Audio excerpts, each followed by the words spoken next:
Sendo abençoados pelo Senhor nosso Deus, convidar aqui o nosso irmão presbítero Solano, vai dar continuidade ao tema, ele foi proposto, como temos sido edificados, né, amados, esses dias aqui. Eu gostaria de orar a favor do presbítero Solano. Oremos todos. Senhor, nós te damos graças, Pai, porque o Senhor tem feito maravilhas entre nós nesses dias, como o Senhor tem falado através da Tua palavra, desafiado a Tua igreja. Nós te louvamos, Senhor Deus. Somos tão pequenos olhando os grandes desafios que temos, mas nós temos um Deus que é todo-poderoso, nós temos o Senhor todo-poderoso, Criador de tudo que há, para nos fortalecer, para fazer com que nós, de fato, possamos fazer diferença neste mundo, Pai. Usa o Teu servo nesta noite, Senhor, como instrumento nas Tuas mãos, para falar à Tua igreja. Nós assim pedimos em nome de Jesus. Amém. Amém.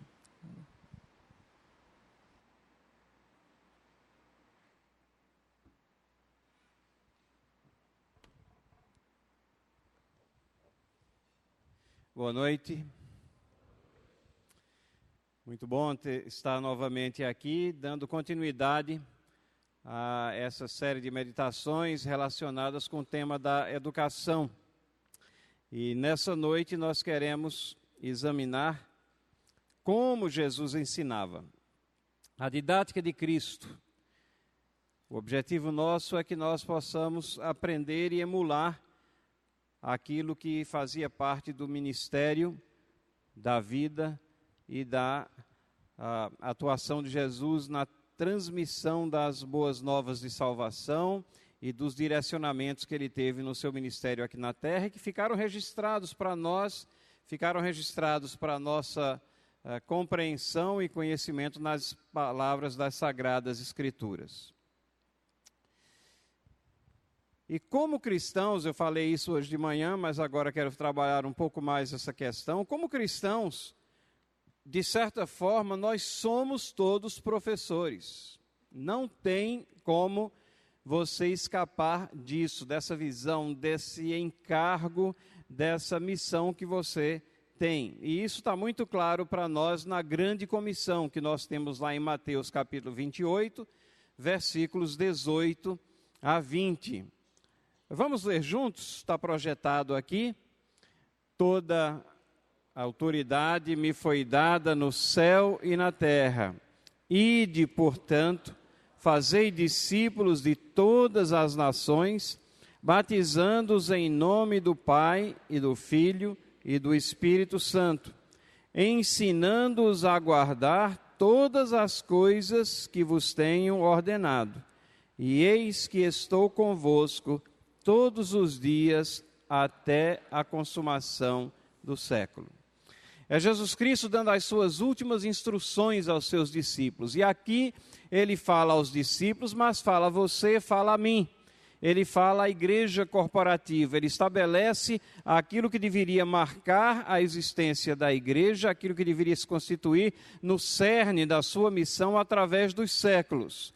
Somos transmissores das verdades divinas e é através de nós que Deus escolheu propagar as boas novas de salvação. Somos chamados na palavra de Deus de cooperadores dele. Que grande privilégio. Nós somos criaturas dele, finitos, pecaminosos, mas somos cooperadores dele, pela graça de Deus, pelo sacrifício do próprio Cristo na cruz que nos redimiu e nos traz dentro do seu povo. Recebemos essa missão aqui, e uma palavra que é central aqui, ensinando-os. O ensino está no centro aqui das últimas palavras, do comissionamento de Cristo à igreja, daquilo que Deus quer, e Cristo deixa isso muito claro, quer de você e quer de mim. A questão do ensino está no centro, não pode ser ignorada. Somos todos professores. Nós vemos aqui no texto que faz menção a uma autoridade. Ele diz: toda autoridade me foi dada. Ele tem autoridade, e é exatamente essa autoridade que ele tem, que ele delega na nossa missão. É uma missão que está bem claramente estabelecida. Tem um mandamento. Ide é o mandamento. Tem um escopo. Ide para fazer o quê? Fazer discípulos. Mas em que área, Senhor? Abrangente em todo mundo, em todas as nações, e que tem um selo e um símbolo, batizando-os. Então, é uma tarefa que traz por si autoridade, que carrega uma missão e que tem um método, ensinando-os. O ensino, o processo de ensino-aprendizado, a transmissão de conhecimentos, a transmissão que vem respaldada com o Espírito Santo para que produza os seus resultados. É esse método. O ensino faz parte do nosso dia a dia, faz parte do dia a dia do crente, do cristão. Você pode não ser um professor. Ainda cedo estava falando aqui com professoras e integrantes da Escola João Calvino aqui, todos dedicados à tarefa do ensino. Eles estão envolvidos, ou elas estão envolvidas assim intensamente na tarefa de ensino. Mas não só são as professoras ou professores que estão envolvidos nisso. Como cristão, nós somos todos professores. Tem um método, tem um conteúdo, todas as coisas que eu vos tenho ordenado. É um conteúdo muito amplo, mas é isso que nós fazemos. Nós não descansamos na evangelização. Os pastores se esmeram exatamente em estar dominicalmente, continuadamente, transmitindo os conteúdos em todas as oportunidades, através do programa de rádio que o reverendo Marcos tem. Então, temos continuadamente essa missão parando sobre nós de transmitir todas as coisas que foram ordenadas, faladas, ensinadas por Cristo e que nos estão dadas a nós também na sua palavra, nas Escrituras. Sabemos que Jesus Cristo expunha as Escrituras do Antigo Testamento aos discípulos. Nós temos toda a Escritura para estar trabalhando como nosso conteúdo também. E tem um respaldo que é inigualável. É um respaldo que não pode ser superado. Ele diz: eis que estou convosco todos os dias. É Cristo que nos acompanha, é Cristo que está nos sustentando como cristãos na medida em que nós estamos encaixados, envolvidos no cumprimento dessa grande comissão que paira sobre nós. E isso tem uma utilidade, uma finalidade muito boa. Com licença.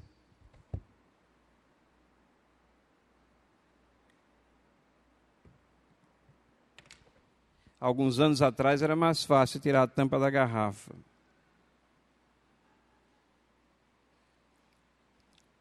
Isso tem uma implicação muito grande quando nós estamos falando de ensino, porque se nós todos estamos envolvidos com a questão de ensino, no processo desse processo, ensino-aprendizado, então nós temos que ter interesse no que se fala sobre ensino, no que se fala de metodologia de ensino, no que se fala de problemas na área de ensino. Isso faz com que nós, como povo de Deus, devamos estar nos debruçando sobre essas questões, como nós temos feito aqui ao longo desse dia e nos dias anteriores também, falando sobre os problemas de família, falando sobre questões da igreja, questões teológicas. Tudo isso está entrelaçado e faz parte dessa atividade do ensino. E existem grandes problemas do ensino. Portanto, devemos estar também interessados em saber quais são esses grandes problemas. Um desses problemas é como eu consolido a compreensão do que eu pretendo ensinar. Eu tenho algo a ensinar, mas como é que eu vou consolidar a compreensão? Como é que eu vou saber que houve a internalização e compreensão do que eu transmiti? Esse é um problema que todo professor lida com ele, mas eu e você lidamos com ele todo dia se somos cristãos. Quando falamos de Cristo, do Evangelho, como é que eu consolido? Sabemos que a conversão é obra do Espírito Santo, mas somos os instrumentos usados por Deus e temos sim que estar interessados e sintonizados na eficácia desse método. Como fazer com que os alunos compreendam o que leem nos textos? Esse é um dos grandes problemas, compreensão de leitura. Né? E os experts dizem que nós, como brasileiros, não gostamos muito de ler. Eu não sei se não é simplesmente falta de um costume maior, de um incentivo desde que fomos pequenininhos, né? Mas sabemos ler muito bem, mas compreendemos realmente o que estamos lendo. A compreensão do texto é um dos grandes problemas educacionais. Você tem lá o texto, o que você quer transmitir está lá, será que está havendo a compreensão? Você tem a palavra de Deus, o que você precisa saber está lá, está sendo compreendida essa leitura? Como discernir a melhor metodologia? São tantos os métodos, são tantas as avenidas do saber que nos são apresentadas, como é que a gente vai discernir qual é a melhor metodologia? Como manter o interesse no aprendizado? Como é que eu posso fazer com que o aprendizado seja uma coisa prazerosa, que o aluno ou a pessoa que está sendo instruída por nós tenha um interesse mantido, que ela não fique aborrecida ou entediada com esse processo de aprendizado? E esses problemas não são só da igreja, eles são sim da igreja, eles fazem parte dos problemas que numa escola dominical, por exemplo, você tem. Compreensão do que se pretende ensinar, compreensão da leitura no texto, metodologia, quantos congressos, às vezes, de escola dominical, se fala de uma metodologia, e no próximo a metodologia é diferente, e às vezes até antagônica, e como manter o interesse. Problemas que não são só da igreja, porque eles são um problema educacional abrangente, são um problema do nosso país, por exemplo. São problemas que estão presentes no circuito educacional. E o ponto interessante é que nunca se escreveu tanto sobre didática, pedagogia, métodos pedagógicos quanto hoje. Se você vai numa prateleira ou numa estante de uma dessas mega livrarias ou grandes livrarias e procura a seção de pedagogia, você vai ver livro após livro com os resultados de pesquisas, com os últimos gurus pedagógicos pontificando que deve ser desse jeito ou daquele outro, com soluções e visões sendo apresentadas como sendo a resposta final aos problemas educacionais.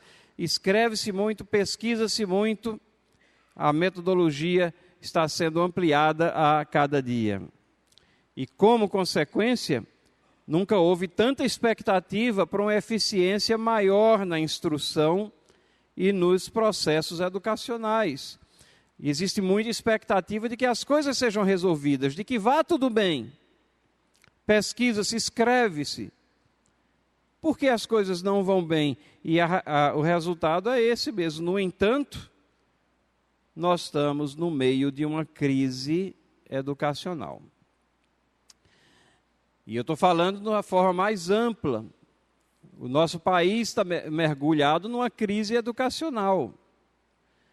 Temos problemas graves de ensino, no ensino da forma mais abrangente. E a igreja termina sendo afetada, e você termina também sendo afetado, porque está nesse caldeirão de confusão aqui tentando discernir os seus caminhos.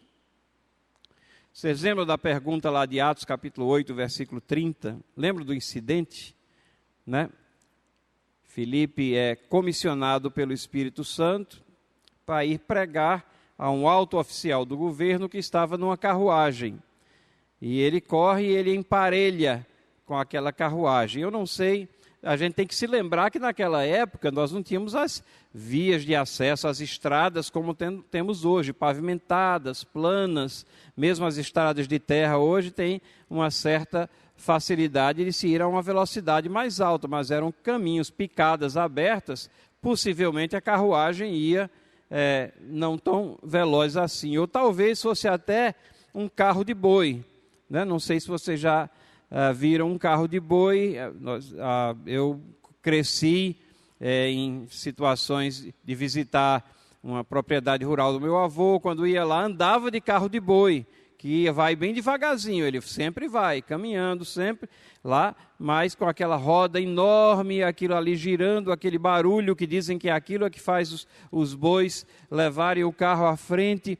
Eu não sei se a carruagem ia devagar e por isso o Filipe conseguiu emparelhar, ou se foi possibilitado pelo Espírito Santo, né, com uma velocidade de um Usain Bolt aí para emparelhar. Mas o fato é que ele consegue emparelhar ali com a carruagem. E aí você tem lá aquele oficial, aquele eunuco, lendo o livro de Isaías. Ele não estava folheando Isaías, porque naquela época os livros não folheavam, mas ele estava literalmente desenrolando Isaías. Eram rolos. E aí, Filipe pergunta, você compreende o que você está lendo? Você vê que a questão da compreensão do texto é bem antiga. Isso é uma questão crucial para a aquisição de conhecimento, você compreender o que você está lendo. A resposta não é menos importante do que a pergunta. Alguém lembra da resposta? Como é que eu vou entender se alguém não me ensinar?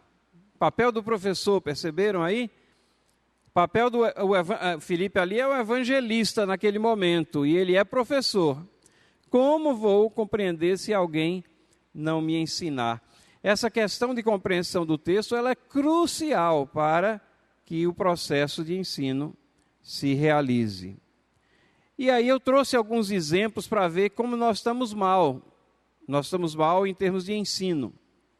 Talvez vocês já tenham visto isso daí, porque essas listas correm às vezes pela internet, pelas mídias sociais, mas foram algumas respostas a alguns testes do Enem.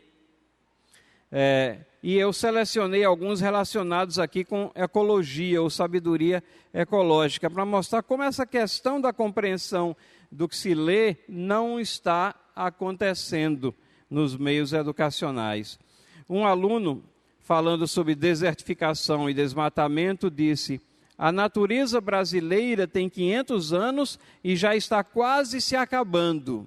E um outro disse assim: menos desmatamentos e mais florestas arborizadas. Vocês conhecem alguma floresta que não seja arborizada? Sobre a Amazônia, a região onde nós estamos aqui, um disse assim: a situação tende a piorar. Os madeireiros da Amazônia destroem a Mata Atlântica da região. Esse está ruim, precisa aprender geografia. E um outro disse assim: o serigueiro tira borracha das árvores, mas nunca derrubam as seringas. Esse aqui confundiu com a administração hospitalar, eu acho. Sobre espécie em extinção, um disse: já está muito difícil de achar os pandas na Amazônia. E vai continuar procurando, né? Não vai achar nunca. E um outro disse assim: na verdade, nem todo desmatamento é tão ruim. Por exemplo, o do Aedes aegypti seria um bom benefício para o Brasil.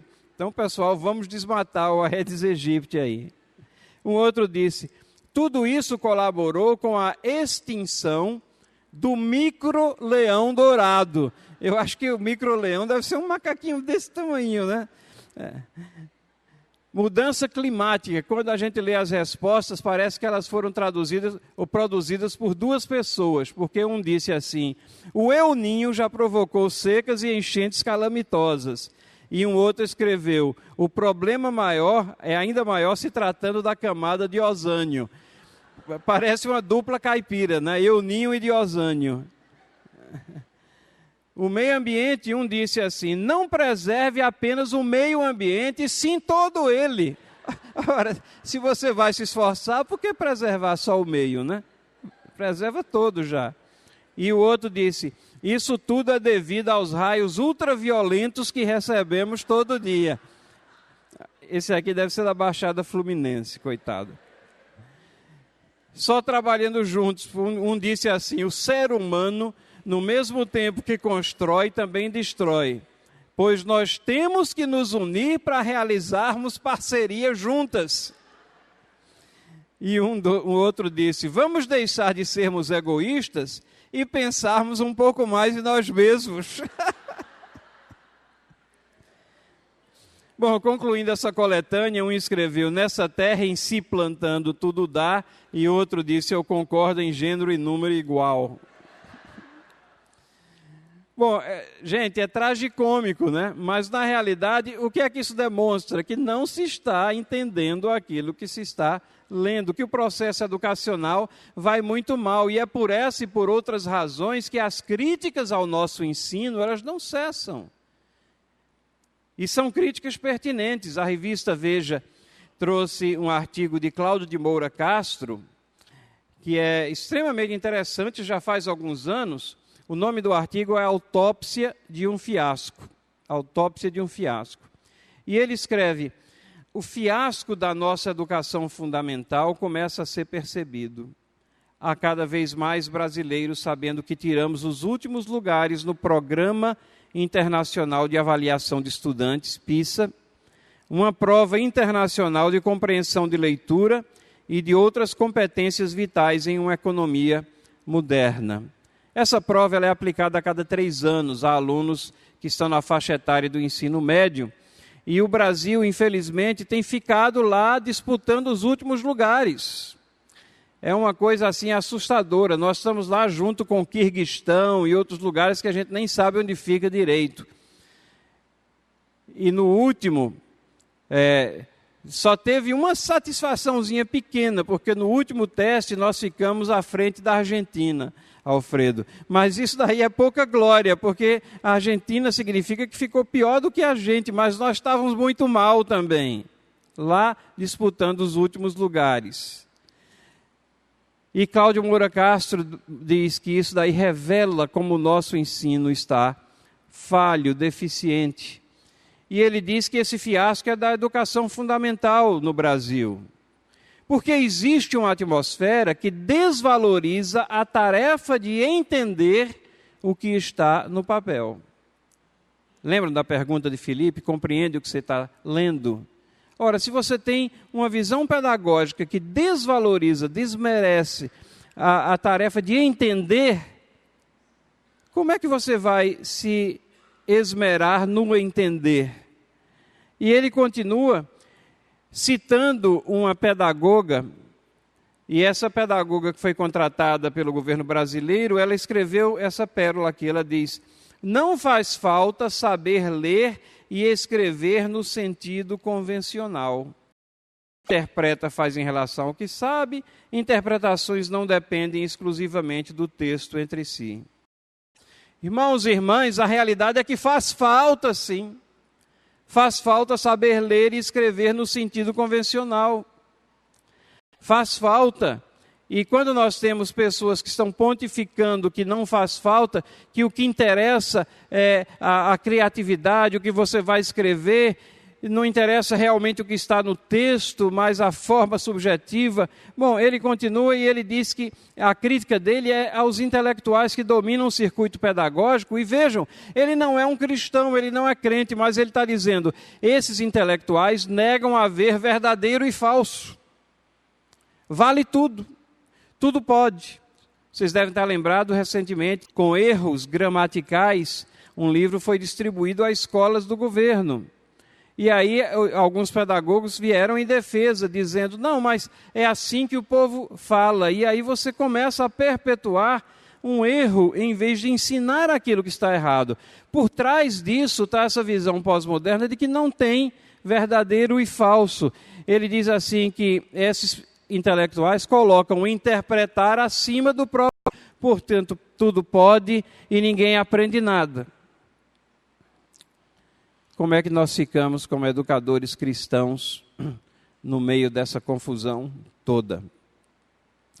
E quando eu falo educadores cristãos, lembrem que cada um de nós é um professor. Temos todos nós que ter interesse nessas coisas. E nós cremos na verdade objetiva e revelada. Se você é um crente, se é um cristão, é impossível você não crer na verdade objetiva e revelada. Jesus Cristo disse: eu sou o caminho, a verdade e a vida. E para que não pairassem dúvidas, ele acrescenta: ninguém vem ao Pai senão por mim. Existe verdade, verdade objetiva, verdade revelada. Ele é a personificação dessa verdade. Se você é crente, você crê em Cristo, você crê na verdade objetiva. Você crê que Deus fez escrever a Bíblia para você, e ali nós temos verdade proposicional também objetiva. Mas como está a objetividade na nossa prática pedagógica? Será que nós estamos isolando essa crença na verdade objetiva apenas nessa área da fé e não deixando que ela permeie a forma como a gente fala, conversa, ensina, transmite as verdades de Deus? Como está a objetividade? Será que nós também, nós como pessoas, nós como igrejas, estamos mergulhados num mar de subjetivismos? Será que nós estamos sendo influenciados por essa visão amorfa pedagógica, em vez de estarmos influenciando com uma visão objetiva do que é ensino? E a pergunta que nos leva ao tema dessa noite: podemos aprender com Jesus? E é interessante que às vezes eu tenho feito essa palestra para pessoas que não são cristãs, para professores e para pessoas que têm interesse na educação, e eu trago sim a visão, podemos aprender com Jesus, e algumas indagações, é alguém que viveu milênios atrás, tem algo a nos ensinar? Hoje que nós pesquisamos tanto, que nós escrevemos livros, fruto de pesquisas, podemos aprender com Jesus? Ora, a resposta também do crente não pode ser outra que não seja a substituição desse ponto de interrogação por um ponto de exclamação muito grande. Podemos aprender com Jesus. Podemos sim aprender com Jesus. Ele é o Senhor do universo, fonte de todo conhecimento. E nós podemos examinar não somente como ele ensinava, a sua metodologia, mas o que ele ensinava, verificar que ele tinha conteúdo na sua metodologia também.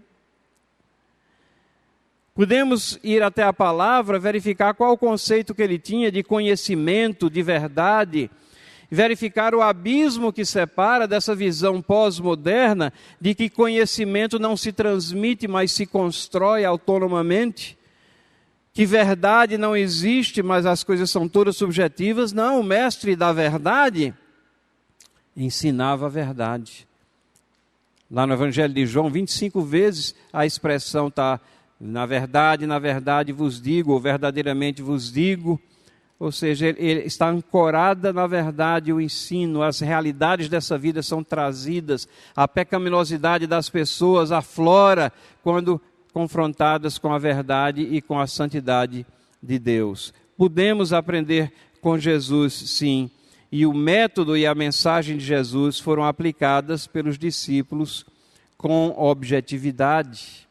Ele ensinou, ele fez, para usar um termo moderno, ele fez o coaching dos discípulos e eles aplicaram a mensagem e a metodologia de Jesus. Então o que nós queremos ver é como é que Jesus Cristo ensinava e nos aproximando da forma como ele ensinava, nós resolvemos alguns desses problemas educacionais, pelo menos nas nossas vidas, nas nossas interações com outras pessoas e nas nossas igrejas também.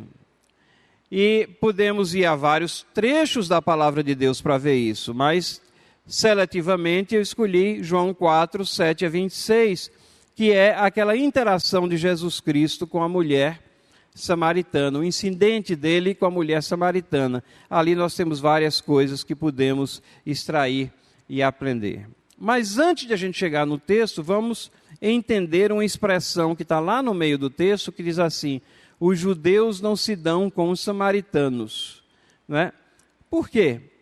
Ora, no cativeiro para a Babilônia do povo judeu, ficaram alguns poucos remanescentes ali na terra. E o rei da Síria substituiu moradores judeus por povos de outras nações. Então a terra ali, Samaria, ficou uma mistura não somente de etnias, mas de persuasões religiosas, visões de vidas diferentes. Ficou uma região muito misturada nesse sentido. Em um dado momento, os rabinos foram enviados para instrução, e aí a emenda foi pior do que o soneto, porque eles misturaram judaísmo com paganismo, estão aí as referências bíblicas, e eles saíram com a religião própria daquela região. Então a gente pode até ver 5 razões para essa inimizade que existia entre judeus e samaritanos. A primeira delas, a questão da reconstrução do templo. E nós temos os registros lá em Neemias. Os samaritanos ofereceram ajuda, mas os judeus rejeitaram. Se você já ofereceu ajuda a alguém e essa ajuda foi rejeitada, você sabe que isso não contribui para a construção de uma grande amizade. Ora, os judeus tinham razões para rejeitar a ajuda.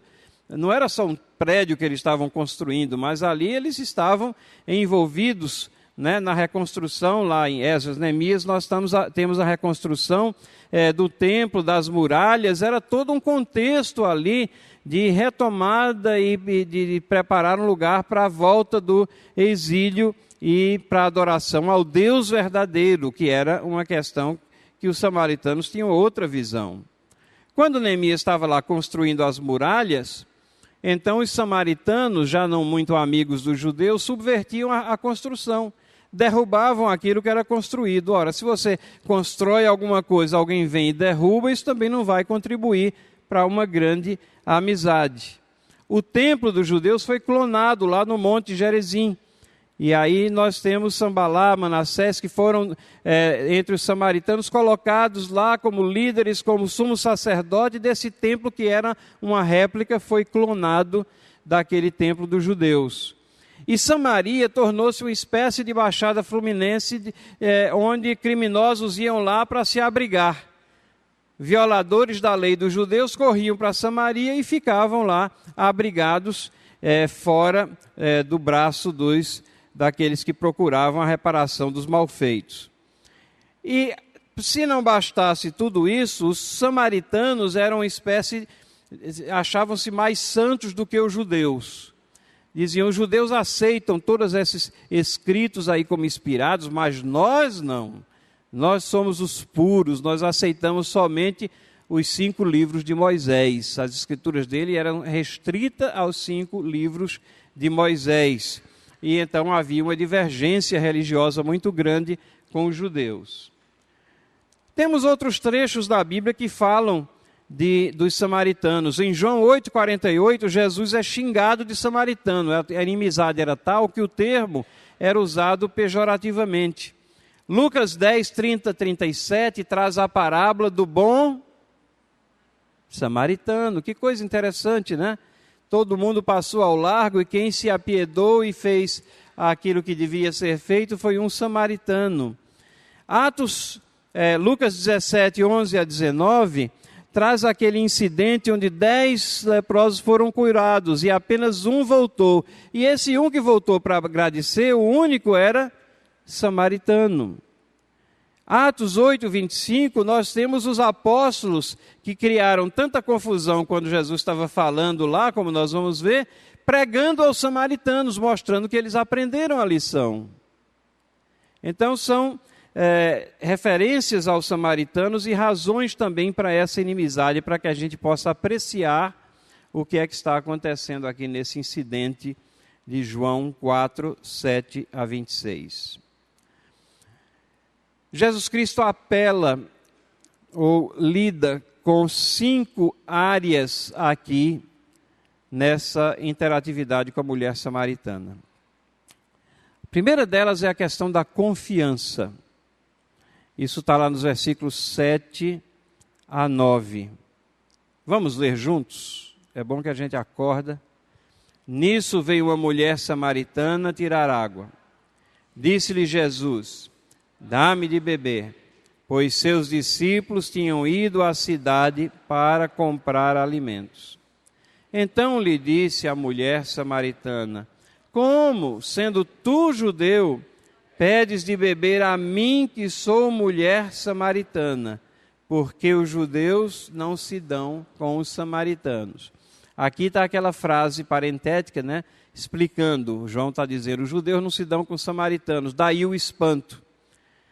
Mas vejam o que é que está acontecendo aqui, né? Vem uma mulher tirar água, Jesus toma a iniciativa e se dirige a ela, dá-me de beber.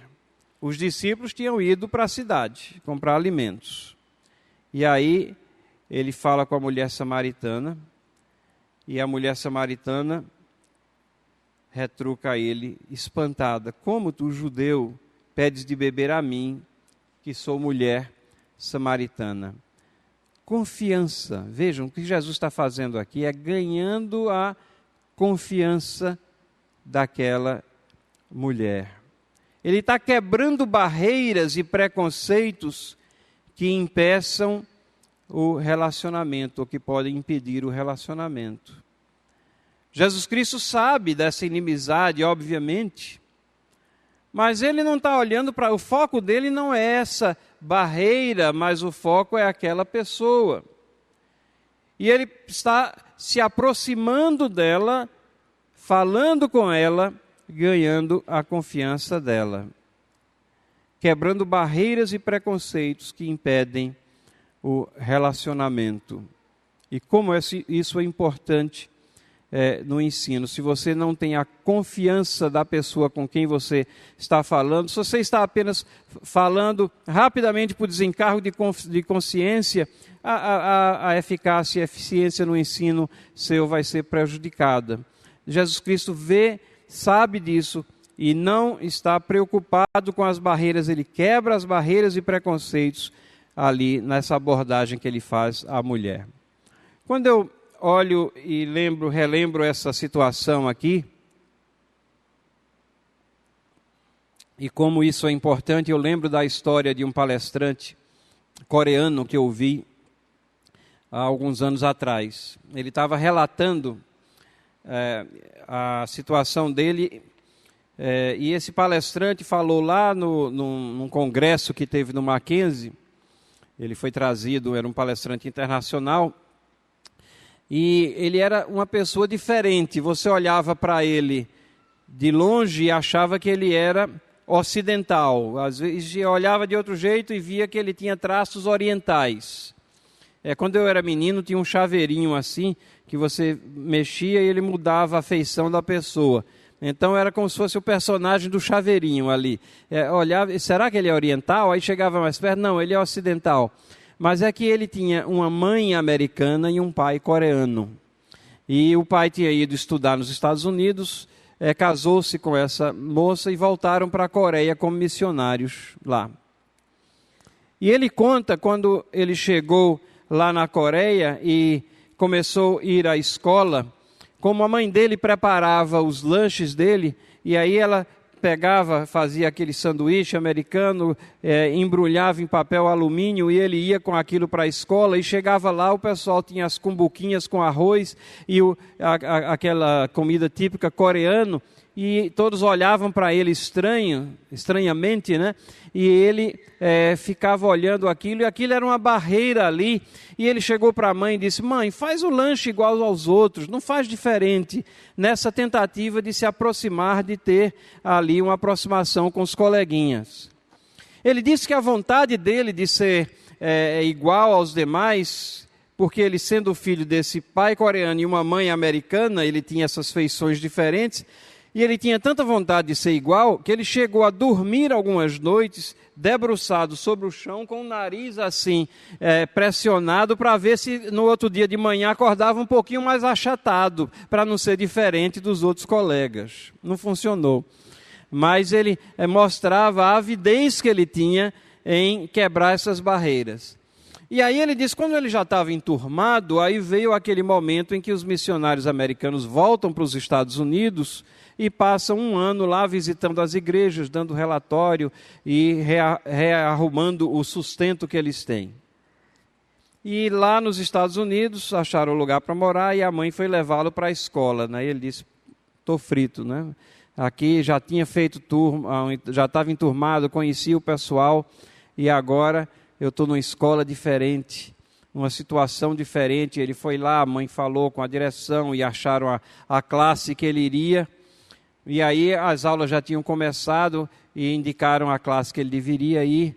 Ele abriu a porta assim, e aí a classe estava em andamento e ele sentou lá atrás. E a professora, obviamente, notou que ele tinha entrado e sentado. E naquela ocasião estava ocorrendo desses concursos de soletragem, que agora no Brasil está em voga também, mas não tem graça. Aqui no Brasil, a nossa linguagem fonética, você escreve do jeito que fala. Lá nos Estados Unidos, que você tem que praticamente decorar a forma como é escrita, isso é muito forte. As escolas se envolvem em competições, campeonatos nacionais, tudo. E ele estava lá de trás, vendo os alunos sendo chamados. Ela falava uma palavra e o aluno dizia lá como é que se escrevia aquela palavra. E aí ele foi se enterrando ainda mais na cadeira, porque ele não queria nenhuma participação naquilo. Ele pensou: eu sei coreano, eu sei inglês também, mas eu não sei no nível desse pessoal aí, eu vou passar uma vergonha muito grande. E aí, num dado momento, a professora disse: Lee. Aí ele levantou a cabeça e disse: vem aqui. Aí ele foi, né? Como ovelha vai para o matadouro, ele foi caminhando lá, achando que ia sofrer a maior vergonha do mundo. Aí ele chegou na frente, ela disse: pessoal, esse aqui é o Lee, é um novo aluno que nós temos. O Lee veio da Coreia. E aí disse: Lee, pegue um giz. Aí ele pegou o giz assim, disse: escreva o seu nome no quadro em coreano. Aí ele escreveu. Isso ele sabia fazer. Aí ele disse: esse daqui na frente é o John. Escreva o nome dele em coreano. E aí ele escreveu. E aí disse que a classe teve continuidade, mas quando terminou, juntou um monte de aluno ao redor dele e cada um queria que ele escrevesse o nome dele em coreano, e aquilo ele sabia fazer. E o meu ponto, e o que ele estava falando, ele disse assim: aquela professora ganhou a minha confiança. Aquela pessoa não me estigmatizou, não me envergonhou. Ela chegou no meu nível, naquilo que eu sabia e que tinha condição de fazer, fui lá, fiz, e aquilo foi um ponto assim positivo no estabelecimento do relacionamento. E a partir daquele momento ela tinha a minha atenção, ela tinha a minha confiança, e como eu aprendi com ela.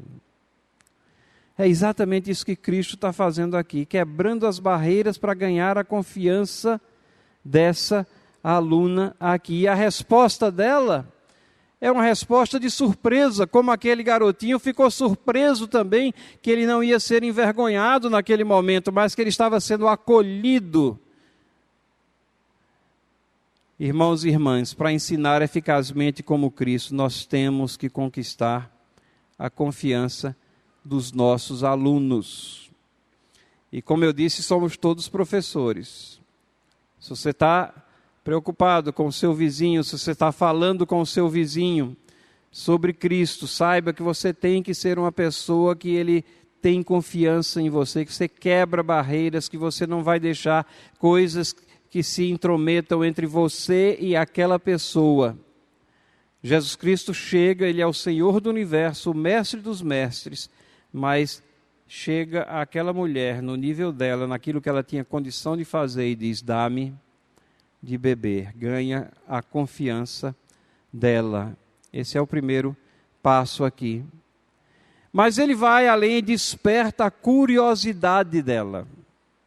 E como isso é importante, você despertar a curiosidade. É bom ter gente curiosa para ser ensinada, mas cabe também a nós, a quem está transmitindo, aos professores, despertar a curiosidade. Vamos ler do versículo 10 ao 12, leiamos juntos.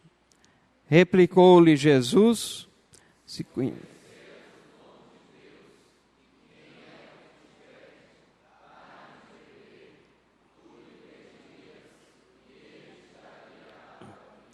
respondeu-lhe ela: Senhor, tu não tens com que atirar, e o poço é fundo, onde, pois, tens a água viva? És tu, porventura, maior do que Jacó, o nosso pai, que nos deu o poço do qual ele mesmo bebeu, e bem assim seus filhos e seu gado? Interessante, Jesus pede de beber, e aí na sequência ele diz: se você conhecesse o dom de Deus, e quem é que está lhe pedindo, você é que pediria e ele lhe daria a água viva. Jesus Cristo está despertando a curiosidade dela. Como isso é importante nesse processo de ensino-aprendizado. Você está falando do Evangelho com alguém, vá colocando de tal maneira que ela tenha a sua curiosidade despertada para o que você tem a falar, a dizer. E às vezes nós somos tão impulsivos com relação, nós sabemos de alguma coisa, a gente quer despejar tudo de uma vez só. Não, a gente pode ir fazendo isso de uma maneira paulatina, como Paulo fez lá em Atenas, despertando a curiosidade daqueles a quem ele tinha que falar, dizendo, pegando um ponto de contato e dizendo, vejo que vocês são bem religiosos aqui, porque eu estava caminhando e vi um altar ao Deus desconhecido. É esse mesmo que eu venho falar para vocês. Ora, nesse momento estava todo mundo curioso. E aí ele começa a falar de Deus, mas eles tinham chamado ele para falar daquele que havia ressuscitado. Mas Paulo diz, não, isso vem depois. Eu preciso primeiro contar a história desde o começo. E com isso a curiosidade vai sendo mantida até o momento em que ele fala daquele que veio, que comanda a todos em todos os lugares, que se arrependam, porque mandou o varão que veio exatamente para executar e realizar o plano de redenção. Jesus está despertando a curiosidade dela, e a curiosidade ela é despertada exatamente com colocações inesperadas, inusitadas e intrigantes, como a que Jesus fez para ela. Pede água, mas já se colocou como a fonte da água. E a resposta dela? O sonho de todo professor, um aluno que faz perguntas. Na hora que a curiosidade dela está despertada, ela está fazendo perguntas também, querendo saciar a curiosidade. Mas como? Você é maior do que Jacó, nosso pai? E como é que isso pode acontecer? Você não tem como tirar água, como é que vai me dar água? Perguntas e mais perguntas aqui. Para ensinar eficazmente como Cristo, nós temos que despertar a curiosidade dos nossos alunos. E se você não é professor, no sentido técnico da palavra, mas se você é um interlocutor para Cristo, você também pode aproveitar muito na sua transmissão do Evangelho. Se você leva a pessoa a quem você está conversando, não somente a ter confiança em você, no que você tem a dizer, mas também despertando a curiosidade dela, na medida em que você vai homeopaticamente ali tratando aquela situação, levando a um desfecho aquela transmissão de conhecimento. Jesus dá continuidade e agora ele explora a carência daquela mulher. Ele analisa a situação, obviamente, Senhor de todas as coisas, ele vê a carência dela, isso está aqui nos versículos 13 a 15, ele apela a essa carência. Vamos ler os trechos aqui, nesses versículos 13 a 15, juntos. Afirmou-lhe Jesus: quem beber dessa água, tornará a ter sede. Aquele, porém, que beber da água que eu lhe der, nunca mais terá sede. Pelo contrário, a água que eu lhe der será nele uma fonte a jorrar para a vida eterna. Disse-lhe a mulher: Senhor, dá-me dessa água para que eu não mais tenha sede, nem precise vir aqui buscá-la. Jesus aqui está identificando a carência, a necessidade. Ele está se referindo aqui a uma sede maior do que aquela sede física. Ela ainda não vislumbrou isso, mas ela sabe que a sede física ela é recorrente e ela tem carência, mas as carências dela são maiores do que essa aparente. E o Mestre tem algo que pode preenchê-la. O que Jesus está fazendo agora é elevando o olhar dela da necessidade física recorrente, do aqui e do agora e colocando um olho no futuro. E Ele tem condições de supri-la, e você tem a mensagem que pode suprir as carências e necessidades espirituais das pessoas, porque você é um veículo do Evangelho glorioso Salvador de Cristo Jesus. A resposta dela reflete exatamente esse anseio, esse desejo de ser satisfeita. E para ensinar eficazmente como Cristo, nós temos que apontar que a vida tem um sentido, uma dimensão maior, que transcende a visão imediata das coisas. As nossas necessidades não são só aquelas imediatas, essas são reais, existem, mas são bem maiores, e é a necessidade de reconciliação com o nosso Deus, com o nosso Senhor. Quantas vezes, numa interlocução, num diálogo com algum conhecido nosso, às vezes a gente fica preso ali só na questão imediata, no problema que ele está trazendo. Vamos tentar elevar os olhos dele para as questões maiores da vida, as questões últimas da vida, porque no final de contas é o relacionamento daquela pessoa com o Criador que vai importar e vai representar a mudança de perspectiva de vida e do destino. É esse relacionamento que vai concretizar a salvação naquela alma à qual nós levamos e pregamos o Evangelho Salvador de Cristo Jesus. Mas Jesus Cristo continua e agora ele aborda a consciência. Sem esse passo, a transmissão dessas verdades transcendentes, ele não poderia acontecer. Versículos 16 a 18, vamos ler? Disse-lhe Jesus: vai, chama teu marido e vem cá. Ao que lhe respondeu a mulher: não tenho marido.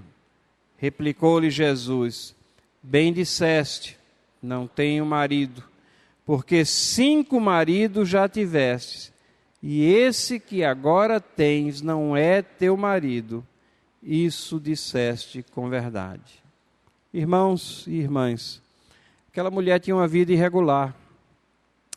Aquela mulher tinha vários relacionamentos matrimoniais. E, de uma forma ou de outra, ela tinha conseguido, naquela situação social da época ali, ter 5 maridos, mas estava envolvida num relacionamento agora de um que nem marido ela era. E ao tocar nesse ponto aqui, o que Jesus Cristo está fazendo é confrontando ela com as implicações morais. Nós não podemos fugir delas e Jesus não foge dela. Aquela vida era uma vida irregular. Era uma vida que estava submersa em pecado, e na medida que nós vemos e constatamos o nosso pecado, nós nos conscientizamos de que somente em Cristo há redenção para o pecado. Jesus está confrontando as implicações morais daquela vida. Quantas vezes também na nossa conversa com amigos, vizinhos, a gente vê que ele está relatando alguma situação de pecado, e para manter o politicamente correto, a gente não toca naquilo, a gente ignora, a gente quer ser bom vizinho, mas a gente deixa de dar o toque na consciência. Deixa de induzi-lo a fazer esse exame perante as demandas de Deus, perante uma lei que é quebrada diariamente por pensamentos e por ações, e é essa conscientização de pecaminosidade que precede a verdadeira conversão. É quando nós vemos a nossa situação. Mas me chama a atenção também como o mestre faz isso. Ele não faz isso com acusações, mas para provocar a reflexão. Né? Vejam como é que ele age aqui no texto. Ele diz assim: não tenho marido. E Jesus diz: bem disseste, não tenho marido. No meio de uma confissão aqui, ele acha um ponto em que ele pode elogiar a honestidade daquela mulher. Bem disseste. E no final ele ainda diz: isso dissesses com verdade.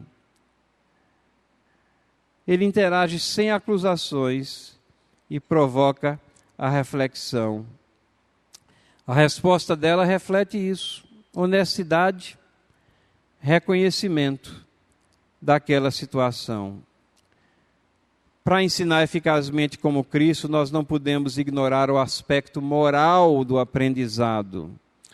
Aflorar nas pessoas com as quais nós nos comunicamos essa responsabilidade que todos têm para com Deus e para com os seus semelhantes. Responsabilidades essas que são quebradas e que têm que ser consertadas somente na cruz de Cristo. E somente assim é que nós podemos chegar ao Pai, através de Cristo, porque Ele paga o pecado dos seus. Ele pagou o pecado do seu povo lá na cruz do Calvário. E é essa conscientização que é porta de entrada nessa gloriosa salvação, porque ela provoca o arrependimento, ela provoca as convicções profundas que são operadas sim pelo Espírito Santo de Deus, mas através da nossa instrumentação, através de nós, cada um de nós, levando a palavra, ensinando como Cristo ensinava. E o último ponto, a última área aqui, nessa interlocução com a mulher samaritana, diz respeito ao conteúdo. É quando Jesus Cristo traz conhecimento. Até aqui ele está preparando o terreno. Mas ele sabe que sem conteúdo, essa casca vai ficar vazia internamente. Ele está preparando aquela vida para receber exatamente o que ele vai falar daqui para frente. E como esse texto aqui é rico em doutrinas, vamos ler? Senhor, disse-lhe a mulher, vejo que tu és profeta. Nossos pais adoravam nesse monte. Vós, entretanto, dizeis que em Jerusalém é o lugar onde se devem adorar. Disse-lhe Jesus, mulher, podes crer-me que a hora vem, quando nem nesse monte, nem em Jerusalém adorareis o Pai. Vós adorais o que não conheceis. Nós adoramos o que conhecemos, porque a salvação vem dos judeus. Mas vem a hora, e já chegou, em que os verdadeiros adoradores adorarão o Pai em espírito e em verdade, porque são estes que o Pai procura para seus adoradores. Deus é espírito, e importa que os seus adoradores o adorem em espírito e em verdade. Eu sei, respondeu a mulher, que há de vir o Messias, chamado Cristo. Quando ele vier, nos anunciará todas as coisas. Jesus prega-se a si mesmo. Toda vez que eu leio isso, eu me arrepio. Disse-lhe Jesus, eu sou eu que falo contigo. Eu sou eu que falo contigo.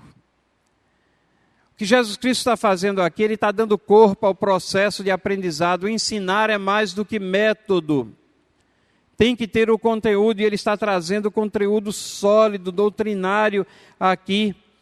Jesus Cristo está falando que Deus é o Espírito. Jesus Cristo está falando que a questão de adoração não está condicionada ao local onde se adora. Jesus Cristo está ensinando a ela que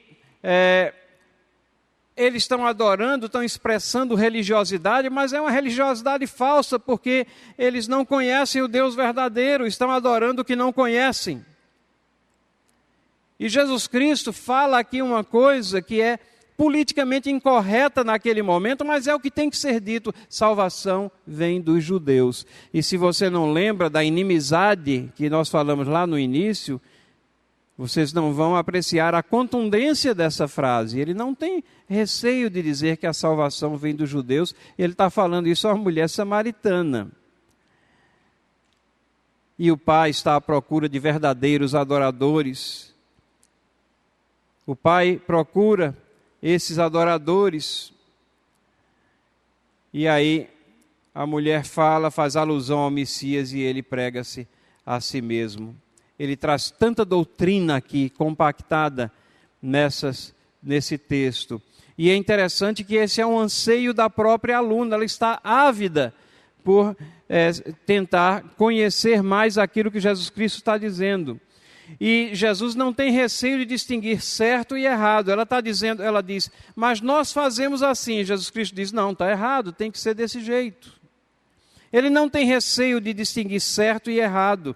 Vejam, ele não é subjetivo na sua compreensão nem transmissão das coisas. Ele é bastante objetivo, ele dá importância à verdade, ele é a própria verdade. E nós vivemos numa era sem verdade. Vivemos numa era onde impera a mentira. Conceito pluralista e pós-modernista de verdade, né? Especialmente em época de eleição, como a gente ouve isso, né? Ele rouba, mas faz. E ultimamente a gente também ouve isso, ele mente, mas convence. Tem até um ex-ministro que chegou a dizer, eu estou praticamente convencido que estou falando a verdade. Ele já tinha mentido tanto que ele já estava se convencendo de que estava falando a verdade. E a sociedade vê a verdade de uma maneira relativa. A revista Veja veio um tempo atrás com uma reportagem de capa sobre mentira. E as chamadas na capa diziam assim, um levantamento mostra que as pessoas ouvem 200 mentiras por dia. E nessa avalanche de mentiras, essa frase aqui, que é emblemática, diz assim, a mentira é um apaziguador social, sem ela a vida seria o inferno. Interessante, antigamente a mentira levava para o inferno. Agora estão dizendo que a mentira é necessária para que a vida não seja o inferno. E a outra chamada, e lá dentro da revista tinha um conteúdo da reportagem, por que os políticos exageram seus poderes, fazem promessas que não irão cumprir? A resposta, porque está todo mundo tão acostumado a ouvir mentira que já se acostumou que as promessas não serão cumpridas mesmo. Mas Jesus Cristo, não, Ele é a verdade, Ele transmite a verdade. E Ele confronta com a verdade essas visões que o mundo tem, como ela tinha, de que não, nós adoramos aqui, adoramos de qualquer jeito, fizemos nossa própria religião, temos fé, fé é o que importa. Fé em quem? Se não for em Cristo Jesus, preciso despertá-la. Terceiro, carência, é importante identificá-la. Quarto, consciência, é imprescindível confrontá-la. Quinto, conhecimento. É essencial, objetivamente. Nós vemos a aluna aqui transmitindo a outros. E vemos o registro que creram muitos. O aluno passa a transmitir. É a isso que Deus nos comissiona a cada um de nós. Aprendemos dele. Devemos transmitir a outros as coisas que aprendemos. Foi esse o conselho de Paulo a Timóteo também, que pessoas que ele deveria selecionar, que fossem idôneas.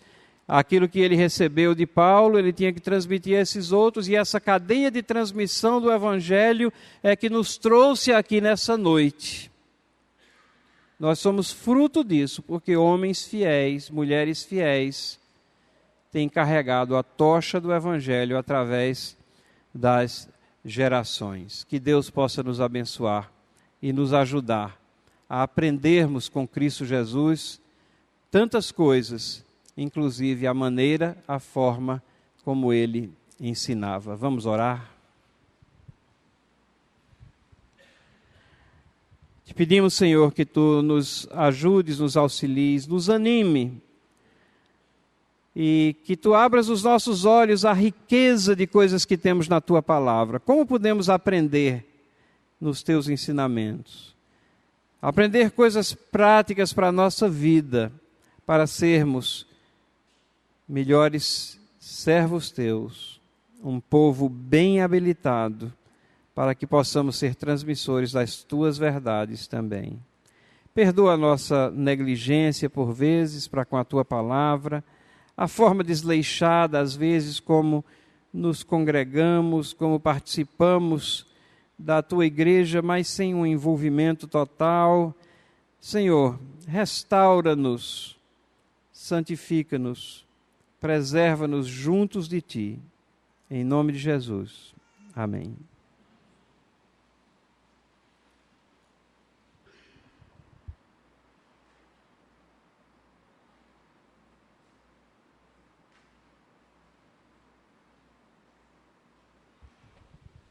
Irmãos, vamos só agradecer o alimento e logo a gente vai para o intervalo. Senhor nosso Deus, queremos louvar-te pela tua provisão sobre nossa vida.